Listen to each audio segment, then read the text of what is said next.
हरिनाम महत्वाचा बघा मंडळी.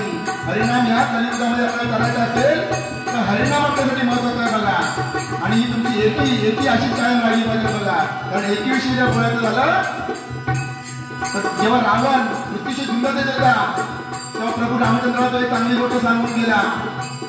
अरे रामा, तुझ्यापेक्षा माझ्याकडे सर्व जास्त होतं, तुझ्यापेक्षा माझ्याकडे सैन्य जास्त होती, ताकद जास्त होती, माझ्याकडे विद्या सामग्री जास्त होती, तरी पण मी हरलो आणि तू जिंकला का?